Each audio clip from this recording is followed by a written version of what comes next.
Hello students, welcome on CCS science school.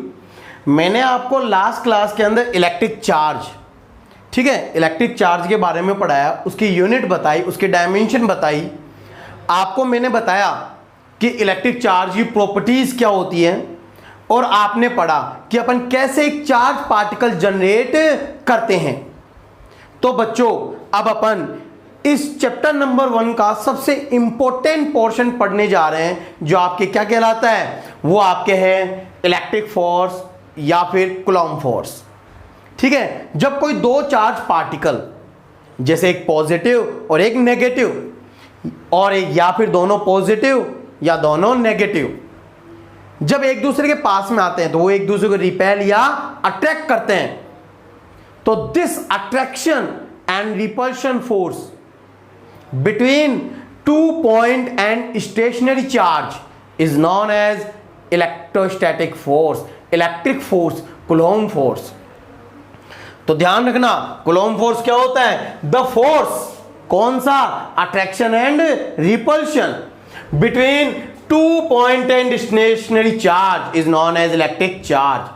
तो बच्चों, सबसे इंपॉर्टेंट वर्ड आ रहा है यहां पे, क्या? 2 पॉइंट एंड स्टेशनरी चार्ज, यानी दोनों चार्ज क्या होने चाहिए? पॉइंट चार्ज होने चाहिए, और stationary, not in motion, motion में नहीं होने चाहिए। तो आपके क्या कहलाते हैं? Point and stationary charge. उन्हीं के बीच में इलेक्ट्रिक फोर्स लगता है। तो सर, यदि कोई स्टेशनरी चार्ज नहीं है तो उसके बीच में इलेक्ट्रिक फोर्स भी नहीं लगेगा। तो कंडीशन ये आती है, ये आपके कूलॉम फोर्स की, इलेक्ट्रिक फोर्स की लिमिटेशन है। क्या लिमिटेशन है? कि दोनों चार्ज क्या होने चाहिए? पॉइंट चार्ज और स्टेशनरी चार्ज होने चाहिए। तो ये होती है आपके बात। सर, ये पॉइंट चार्ज क्या होता है, ये बताओ। तो बच्चों, पॉइंट चार्ज का मतलब हो गया पॉइंट शेप चार्ज, यानी वो चार्ज पार्टिकल जिसकी रेडियस या डायमेंशन, ठीक है, जिसकी रेडियस क्या हो, उन चार्जेस के बीच में प्रेजेंट जो डिस्टेंस है, ये जो डिस्टेंस होती है, इसके कंपेयर बहुत कम हो, नेग्लिजिबल हो, तो ये आपके क्या कहलाती है? ये आपके पॉइंट चार्ज कहलाता है। ठीक है, तो अब अपन पढ़ते हैं बच्चों इसके अंदर क्या, कि ये इलेक्ट्रिक फोर्स है, ये किसके द्वारा दिया जाता है? ये कूलॉम्स लॉ के द्वारा दिया जाता है। तो अब अपन पढ़ेंगे कूलॉम्स लॉ। कूलॉम का नियम क्या है? तो कूलॉम ने कहा, इन वैक्यूम के अंदर, ठीक है, वैक्यूम के अंदर यदि आपके कोई दो चार्ज पार्टिकल है, ठीक है, ये आपके कैपिटल Q1 और ये दूसरा कैपिटल Q2, यदि इनके बीच की डिस्टेंस स्मॉल r है, ठीक है, तो इन दोनों चार्ज पार्टिकल के बीच में लगने वाला इलेक्ट्रोस्टैटिक फोर्स, इलेक्ट्रिक फोर्स, दोनों चार्जेस के प्रोडक्ट के डायरेक्टली प्रोपोर्शनल होता है। मैं बच्चों जैसे जैसे बोल रहा हूं, आप वैसे वैसे नोट्स बना सकते हैं। ठीक है, क्या? कि electric force between two charge particle is directly proportional to the product of charges between, यानी the product of charges on the charge particle. ठीक है, तो दोनों चार्ज पार्टिकल के चार्जेस के प्रोडक्ट के डायरेक्टली प्रोपोर्शनल होता है। Number 2, this force, electric force, inversely proportional to distance square between them. इनके बीच में जो डिस्टेंस है r, इसके स्क्वायर के ये क्या होता है? इनवर्सली प्रोपोर्शनल होता है। It is known as, equation number 2 है ये, इनवर्स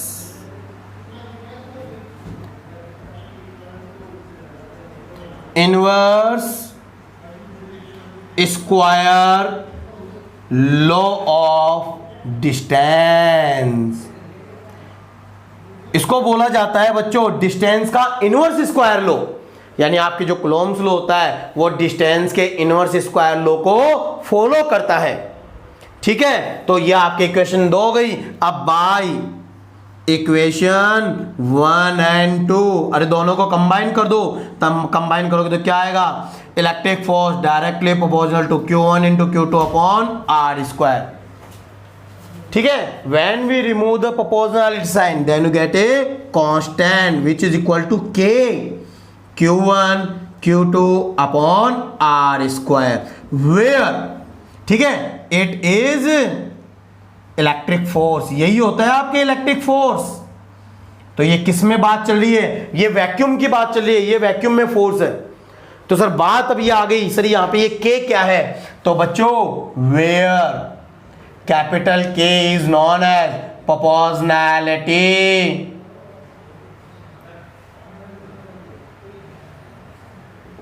प्रोपोर्शनैलिटी कांस्टेंट जो होता है आपके 1/4 पाई एप्सिलॉन नॉट के इक्वल, ठीक है। जो आपके के होता है वो 1/4 पाई एप्सिलॉन नॉट। बच्चों इसको पढ़ा जाता है एप्सिलॉन नॉट। ये ई का जैसा लगता है परंतु ये ई नहीं है, ये होता है ऐसा, ऐसे बना के ऐसे बीच में डंडा खींच के ऐसे नोट लगा दो, ये होता है एप्सिलॉन नॉट, ठीक है। तो 1/4 पाई एप्सिलॉन नॉट। सिर्फ एप्सिलॉन नॉट क्या होता है? ये कहलाती है आपके परमिटिविटी ऑफ वैक्यूम, जिसके बारे में आपको आगे बताऊंगा, ठीक है। तो आप ध्यान दीजिए के क्या कहलाता है आपके प्रोपोर्शनैलिटी कांस्टेंट।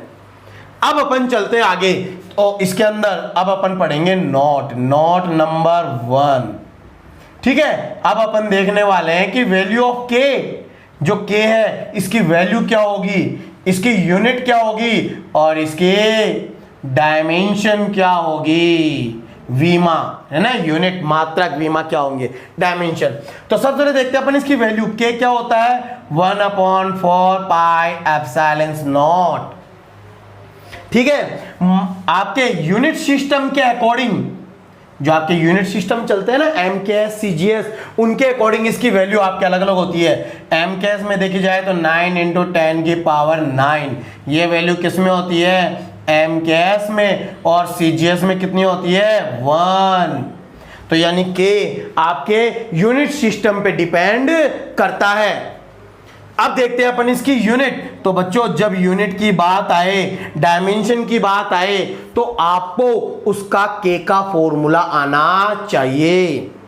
तो सर के का क्या फॉर्मूला है? आपने देखा कि किन्हीं दो चार्ज पार्टिकल के बीच में जो अट्रैक्शन रिपल्शन फोर्स होता है वो आपके F बराबर के Q1 Q2 upon are square होता है। तो यहां से के निकालें तो आपके के का फॉर्मूला क्या बनेगा, के बराबर F × are square upon Q1 × Q2।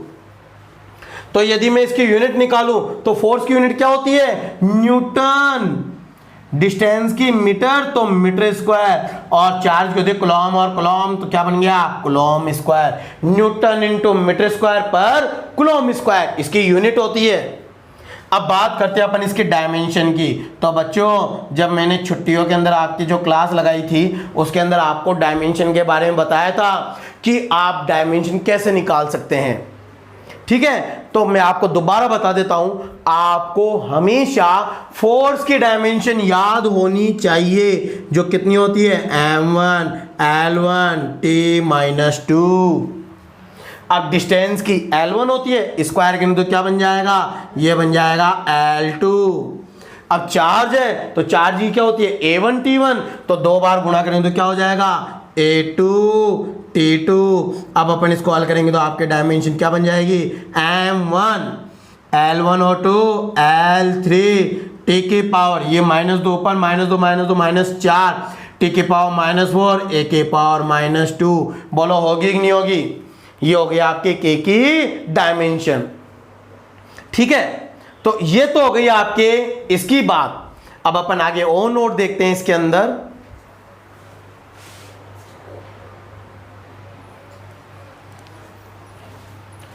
Hello students, अब अपन इलेक्ट्रिक फोर्स के अंदर नोट नंबर 2 देखते हैं आपके क्या है, definition of 1 coulomb charge. 1 coulomb charge की आपको डेफिनेशन देनी है। तो सर डेफिनेशन कैसे निकालते हैं? तो बच्चों जो मेथड अब मैं आपको सिखा रहा हूं उस पर फोकस करना। आपके डेफिनेशन निकालने का यही तरीका है फिजिक्स में, ठीक है। तो आपको डेफिनेशन चाहिए, तो डेफिनेशन के सबसे पहले अपन फॉर्मूला लिखेंगे, इलेक्ट्रिक फोर्स इक्वल टू क्या होता है, के Q1 Q2 upon are square.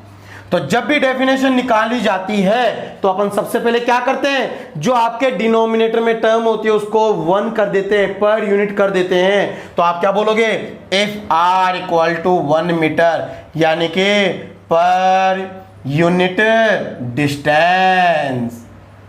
ठीक है, यदि आर को अपन 1 मीटर कर दें एंड आपके Q1 इक्वल टू Q2 कितना लेना है, चार्ज कितना लेना है 1 coulomb, then you can say, तो सर इलेक्ट्रिक फोर्स किसके इक्वल हो जाएगा, electric force is equal to के, ये 1 1 1 तो के बराबर, और के कितना है 9 इंटू 10 की पावर 9 न्यूटन। किसकी बात चल रही है, वैक्यूम की।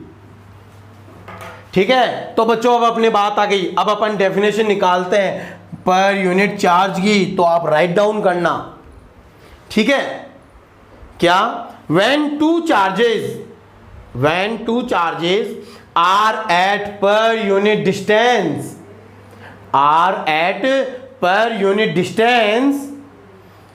ठीक है, in vacuum experience a force 9 into 10 की power 9 Newton, experience a force 9 into 10 की power 9 Newton, then charge on particle is 1 coulomb, यानी उस पार्टिकल पे चार्ज कितना होगा 1 कूलम होगा। तो बच्चों इस प्रकार अपन डेफिनेशन बना सकते हैं। अब अपन देखते हैं आगे आपके नोट नंबर 3। अब सर नोट नंबर 3 क्या है, तो नोट नंबर 3 आ गई है आपकी, ये सबसे इंपॉर्टेंट जो अभी मैंने कहा था सर एप्सिलॉन नोट क्या होता है, तो एप्सिलॉन नोट आपके कहलाता है क्या, परमिटिविटी। इसको क्या बोलते हैं, परमिटिविटी ऑफ वैक्यूम, वैक्यूम की परमिटिविटी। सर ये परमिटिविटी क्या होती है बताओ। ठीक है, तो ये वर्ड किससे मिलकर बना है, परमिट से मिलकर बना है, परमिट की नोटेबिलिटी। तो बच्चों मैंने क्या कहा, जो आपके परमिटिविटी दो वर्ड से मिलकर बना है, परमिट एबिलिटी। ठीक है, तो इसको बोलते हैं डिसएबिलिटी, परमिट डिसएबिलिटी। परमिट का मतलब पास होना, डिसएबिलिटी का मतलब अयोग्यता। ठीक है, यानी इनएबिलिटी, यानी आपके जो इलेक्ट्रिक फील्ड लाइंस है, इलेक्ट्रिक फील्ड है किसी पार्टिकल में कितना ज्यादा परमिट नहीं कर सकती, नॉट परमिट। तो यहां पे बात मैं बता दूं, इसको अपन नॉट परमिट एबिलिटी बोल सकते हैं। ठीक है, यानी आपके electric field lines, electric field किसी पार्टिकल में कितना ज्यादा परमिट नहीं कर सकती, इसकी एबिलिटी क्या कहलाती है, परमिटिविटी। इसके बारे में अपन आगे और जानेंगे। ठीक है, तो आपको मैं बता रहा हूं एप्सिलॉन नॉट जो आपके क्या कहलाता है, परमिटिविटी ऑफ वैक्यूम। ये कांस्टेंट टर्म है, ये क्या है, एक कांस्टेंट टर्म है। तो इसका फॉर्मूला निकालते हैं सर, के बराबर कितना होता है, के बराबर होता है 1/4 पाई एप्सिलॉन नॉट। तो एप्सिलॉन नॉट बराबर क्या होगा सर, एप्सिलॉन नॉट बराबर निकाले तो 1/4 पाई के। तो अब अपन जानते हैं सर के की वैल्यू 2 है, तो एप्सिलॉन नॉट की वैल्यू भी कितनी होगी, 2 मिलेगी आपके यूनिट सिस्टम के अकॉर्डिंग। तो यूनिट सिस्टम में कितना होता है के का वैल्यू, एम के एस के अंदर 9 इंटू 10 की पावर 9। तो आप यहाँ पे लिखोगे 9 को 4 से गुणा करोगे, 9 चौक 36 पाई गुणा 10 की पावर -9। बोलो होगा कि नहीं होगा।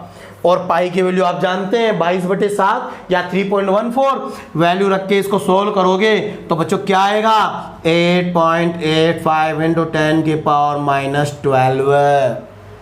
तो एप्सिलॉन नॉट की वैल्यू क्या होती है बच्चों, याद कर लो, फिक्स वैल्यू है इसकी 8.85 गुणा 10 की पावर -12 इंटू 10 की पावर -12। अब सीजीएस की बात करें, ये तो किस में आ गया, एम के एस में। अब सीजीएस की बात करें तो सीजीएस में के की वैल्यू 1 होती है, तो इसकी वैल्यू हो गई 1/4 पाई। ये आपके इसकी वैल्यू किस में है, सीजीएस में। अब बात करते हैं अपन इसकी यूनिट की, तो सर इसकी यूनिट बताओ। तो मैंने कहा था आपको एप्सिलॉन नॉट का फॉर्मूला निकालना है। आप सभी ने देखा एफ बराबर होता है के बराबर 1/4 pi epsilon naught into Q1 into Q2 upon are square. तो एप्सिलॉन नॉट बराबर क्या होगा, Q1 into Q2 upon 4 pi f into r square. तो अब अपन इसकी यूनिट निकालेंगे, तो एप्सिलॉन नॉट बराबर ये है, तो ऊपर चार्ज Q1 Q2 तो क्या बन गया यूनिट कूलम्ब स्क्वायर, पर 4 पाई की तो कोई यूनिट नहीं होती है, फोर्स की क्या होती है न्यूटन इनटू मीटर स्क्वायर, तो ये इसकी क्या हो गई यूनिट। अब अपन इसकी निकालते हैं डायमेंशन। सर बताओ इसकी डायमेंशन क्या होगी, तो डायमेंशन निकालनी है तो चार्ज की डायमेंशन क्या होती है A1 T1, इसका स्क्वायर करेंगे तो क्या बन जाएगा A2 T2, और फोर्स की डायमेंशन क्या होती है M1 L1 T-2, और डिस्टेंस की L2। बोलो होगी कि नहीं होगी। अब इसको अपन जब सॉल्व करेंगे तो आपके पास डायमेंशन आएगी M-1, L की पावर 3 तो ऊपर जाएगी -3, T की पावर 4 A2। बोलो होगा कि नहीं होगा। तो ये हो गया आपके इसकी क्या डायमेंशन। तो बच्चों याद कर लो एप्सिलॉन नॉट क्या है, परमिटिविटी ऑफ वैक्यूम, इसकी वैल्यू कितनी होती है 8.85 इंटू 10⁻12।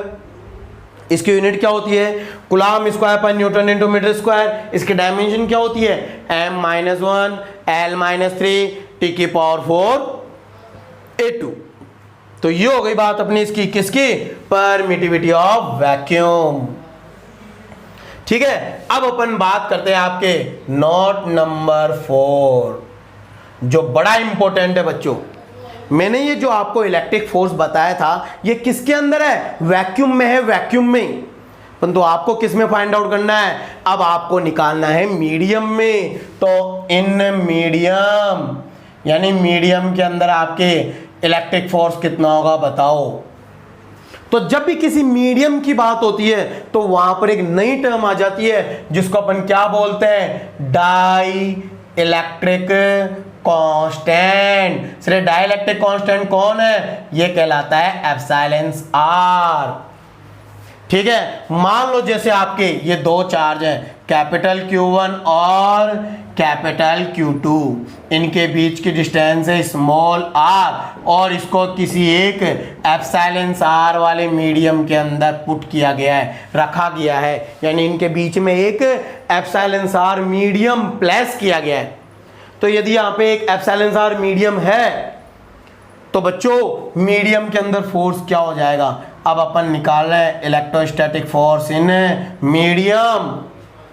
ठीक है, तो आपके वैक्यूम का फॉर्मूला क्या था सर, वैक्यूम का फॉर्मूला था 1/4 pi epsilon naught into Q1 into Q2 upon R square. बोलो था कि नहीं था, था ना।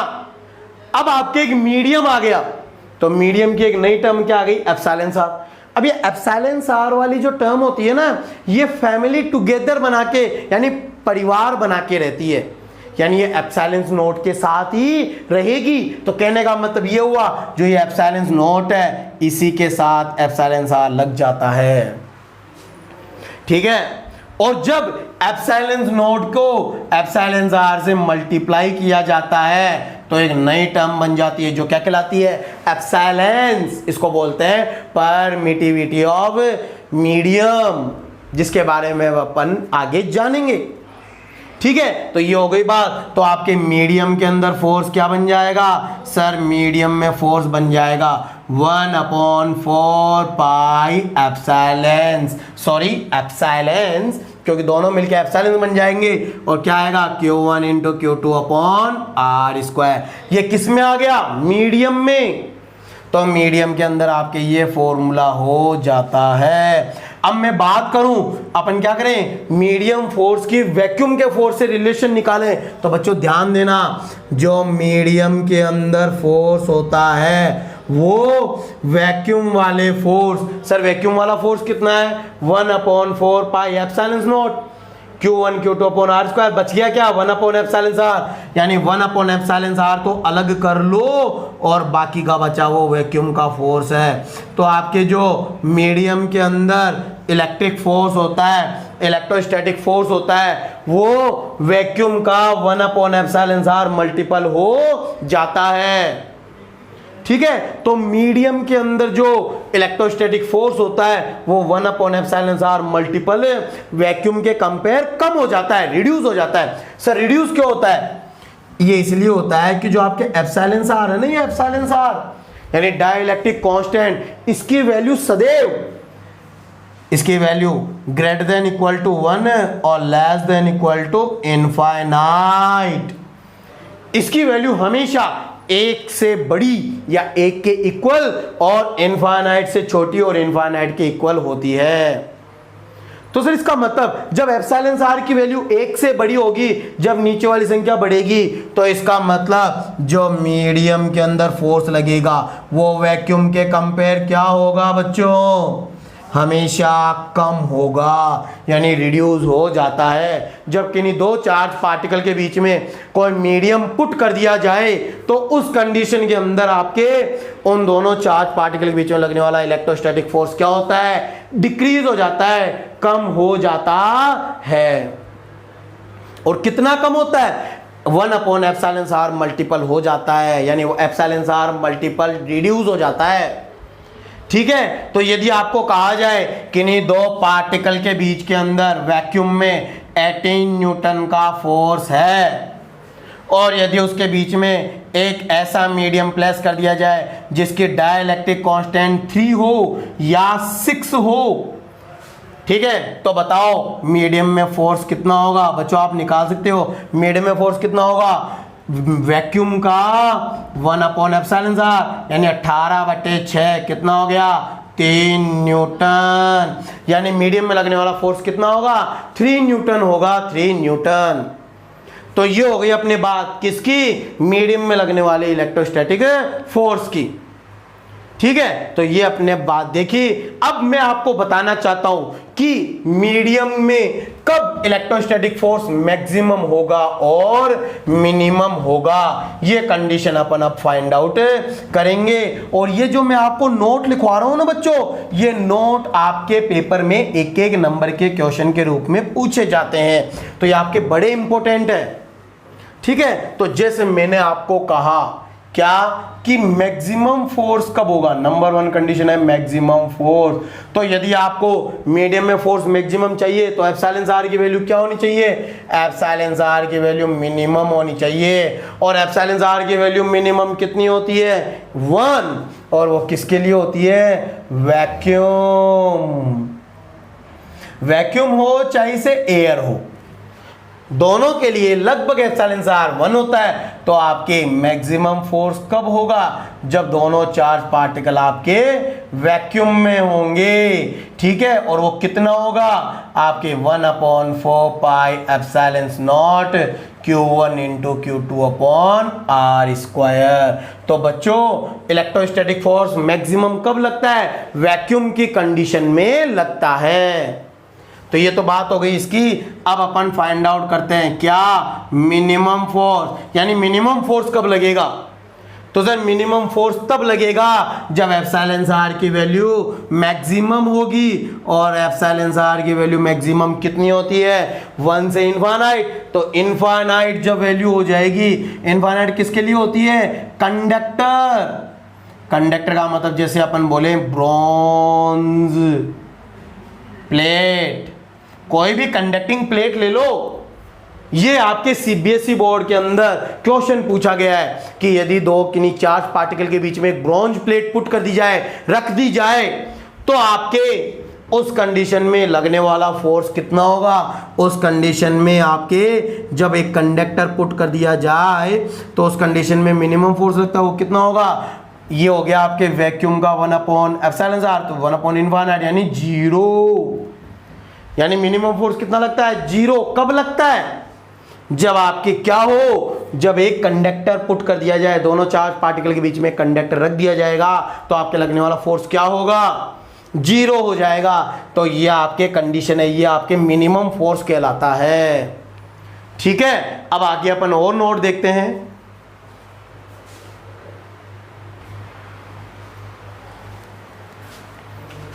हेलो स्टूडेंट्स, अब अपन नेक्स्ट नोट देखते हैं आपके क्या है, नोट नंबर 5, डाइलेक्ट्रिक कांस्टेंट।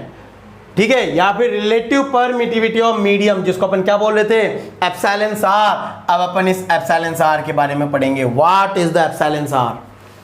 ठीक है, तो एप्सिलॉन आर, अभी आपने एक मीडियम में फोर्स का फॉर्मूला पढ़ा था। क्या पढ़ा था कि मीडियम में लगने वाला जो फोर्स होता है वो वैक्यूम के कंपेयर 1/εr मल्टीपल रिड्यूस हो जाता है। पढ़ा था कि नहीं पढ़ा था। तो यहां से यदि मैं एप्सिलॉन आर की वैल्यू निकालूं तो एप्सिलॉन आर इक्वल टू क्या होगा, vacuum force upon medium force. बोलो होगा कि नहीं होगा? या फिर आप चाहो तो दूसरी डेफिनेशन निकाल सकते हो। आपको मैंने बताया था एक और फॉर्मूला, एप्सिलॉन बराबर epsilon naught into epsilon r. तो एप्सिलॉन आर बराबर क्या होगा, epsilon upon epsilon naught. Sir epsilon क्या होता है, ये होता है permittivity of medium upon permittivity of vacuum. ठीक है, तो अब अपन इसकी डेफिनेशन निकालते हैं बच्चों। तो सभी डेफिनेशन लिखना, इस फॉर्मूले से अपन डेफिनेशन निकालेंगे। क्या, dielectric constant is equal to, dielectric constant is equal to the ratio of electric force in vacuum and electric force in medium. The ratio of electric force in vacuum and electric force in medium। या इसी प्रकार अपन देखें तो दूसरी definition क्या बनेगी, dielectric constant relative permittivity of medium is equal to the ratio of epsilons and epsilons naught. Epsilons को क्या बोलते हैं, परमिटिविटी ऑफ मीडियम, और एप्सिलॉन्स नॉट को क्या बोलते हैं, परमिटिविटी ऑफ वैक्यूम। ठीक है, तो ये हो गई अपने इसकी बात।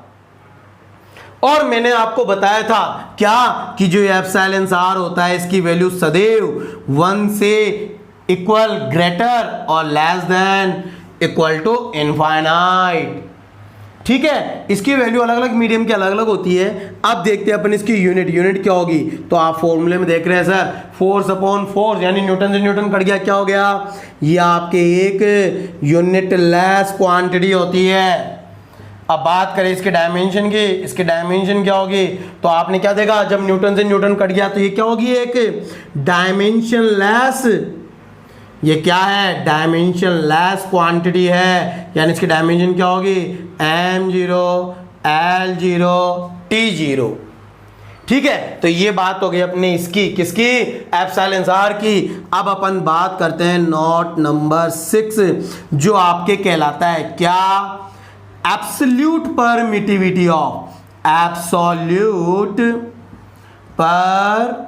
Permittivity of medium. ठीक है, या फिर इसको बोलते हैं permittivity of medium, permittivity of medium भी इसको बोला जाता है। इसको रिप्रेजेंट करते हैं एप्सिलॉन से। सर एप्सिलॉन क्या होगा बताओ, तो आप देख रहे हो सर यहां से फॉर्मूला क्या बन रहा है, epsilon naught into epsilon are.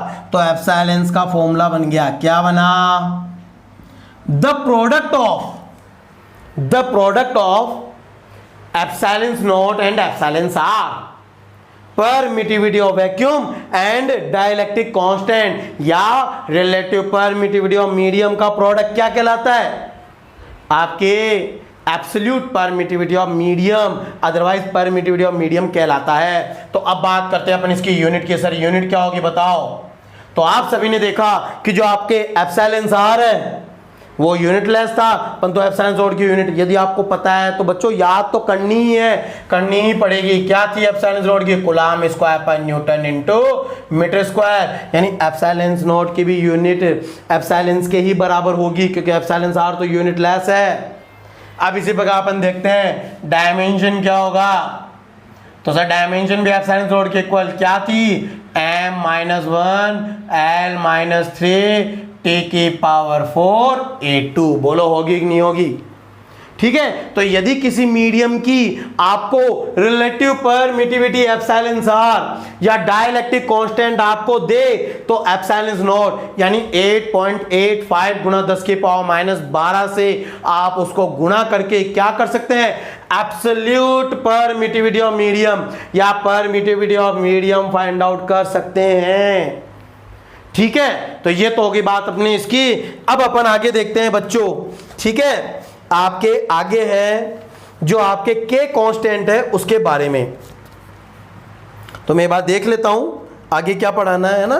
के कांस्टेंट है तो अपन देखते हैं अब आपके नोट नंबर 7। ठीक है, डिपेंडेंसी ऑफ के, डिपेंडेंसी ऑफ के, जो के है उसकी डिपेंडेंसी बताओ वो किस पे डिपेंड करता है। तो बच्चों मैंने आपको बताया था जब अभी पढ़ाया था कि जो के होता है के, ये आपके किस पे डिपेंड करता है, ऑन यूनिट सिस्टम। जो आपके यूनिट सिस्टम है उसके ऊपर के डिपेंड करता है। कैसे डिपेंड करता है, मैंने आपको बताया था इसकी एम के एस के अंदर वैल्यू होती है 9 × 10 की पावर 9, किसके अंदर, एम के एस में, और सी जी एस में वैल्यू होती है 1। बोलो बताया था नहीं बताया था। तो आपके के कांस्टेंट है जो आपके यूनिट सिस्टम पे डिपेंड करता है। नंबर 2, ये किस पे डिपेंड करता है, ऑन मीडियम। मीडियम के अंदर के की वैल्यू होती है 1/4 पाई एप्सिलॉन, या 1/4 पाई एप्सिलॉन, और साथ में क्या जाता है एप्सिलॉन आर। यानी के की वैल्यू आपके किस पे डिपेंड करती है, मीडियम पे डिपेंड करती है। यदि आपको पूछे एप्सिलॉन आर मीडियम है तो उसके अंदर के की वैल्यू क्या होगी, तो 9 × 10 की पावर 9 के अंदर एप्सिलॉन आर से डिवाइड कर दो, आपको क्या मिलेगी, के की वैल्यू मिल जाएगी उस मीडियम के अंदर। तो ये तो हो गई बात इसके। अब आते हैं अपन नोट नंबर 8। ये आपके हैं Coulomb's law in vector form. ठीक है, वेक्टर फॉर्म में अपन कूलॉम्स लॉ फाइंड आउट करेंगे, या फिर कूलॉम्स लॉ की अपन नेचर देखेंगे, नेचर कैसी होगी। ठीक है, तो मैंने आपको बच्चों बताया था क्या, आपको ऐसे कंडीशन मिलेगी Q1 × Q2 ग्रेटर देन 0, यानी दोनों चार्जेस का प्रोडक्ट क्या है, 0 से बड़ा है। ये कैसे पॉसिबल हो सकता है, जब दोनों चार्जेस क्या हो, लाइक चार्जेस। अरे दो चार्जेस हैं, उन दोनों का प्रोडक्ट 0 से बड़ा कब होगा, जब या तो दोनों प्लस प्लस के हो या दोनों माइनस माइनस के। लाइक चार्जेस प्लस प्लस या फिर माइनस माइनस। तो जब आपके दो चार्ज लाइक चार्जेस होते हैं तो उनके बीच में लगने वाला फोर्स, उसकी नेचर कैसी होगी, नेचर होगी आपके रिपल्शन फोर्स। बच्चों कैसा फोर्स लगेगा, रिपल्शन। और रिपल्शन फोर्स हमेशा क्या होता है, अवे फ्रॉम ईच अदर, एक दूसरे से दूर लगता है। कैसे, ध्यान देना, Q1 चार्ज पे फोर्स निकालना है तो इसका नाम होगा, किस पे लग रहा है, 1 पे, किसके कारण, 2 के कारण, तो F21 वेक्टर। अरे जिस पे लगता है ना 1 पे, 2 के कारण लग रहा है तो उसको बोलेंगे F21 वेक्टर। और इधर यदि देखा जाए तो ये 2 पे लग रहा है, किसके कारण, 1 के कारण, तो F21 वेक्टर। तो जो ये फोर्सेस होते हैं ये अवे होते हैं, एक दूसरे से दूर। यदि आपको बोल दे लाइक चार्जेस हैं तो लाइक चार्ज के बीच में कैसा लगेगा, रिपल्शन फोर्स होगा। और ये हमेशा क्या होता है, अवे फ्रॉम ईच अदर, एक दूसरे से दूर। अब अपन इसी प्रकार सेकंड कंडीशन लेते हैं इसके अंदर, यदि आपके अनलाइक चार्जेस हो तो सर अनलाइक चार्जेस कैसे पूछेगा बताओ। तो बच्चों आपके अनलाइक चार्जेस इस प्रकार पूछेगा क्वेश्चन में। आपके कंडीशन है number 2, Q1 × Q2 less than 0, यानी Q1 और Q2 को मल्टीप्लाई करने पर 0 से छोटा कब आएगा, जब आपके ये एक अनलाइक चार्ज होंगे। अनलाइक चार्ज का मतलब एक तो प्लस का और एक माइनस का। तो जब एक चार्ज प्लस का है और दूसरा चार्ज माइनस का है तो इनके बीच में क्या होता है, नेचर ऑफ फोर्स कैसा होगा बच्चों, नेचर ऑफ फोर्स होगा अट्रैक्शन, यानी उनके बीच अट्रैक्शन फोर्स लगेगा। अट्रैक्शन फोर्स हमेशा क्या होता है, टुवार्ड ईच अदर, यानी एक दूसरे की। और कैसे, ये फोर्स इसमें लगेगा 1 पे 2 के कारण F12, और ये फोर्स लगेगा 2 पे 1 के कारण F21। तो ये था आपके Coulomb's law in vector form. ये न्यूमेरिकल में काम में आएगा बच्चों, अभी अपन आगे न्यूमेरिकल करेंगे तब इसके बारे में समझेंगे। ठीक है।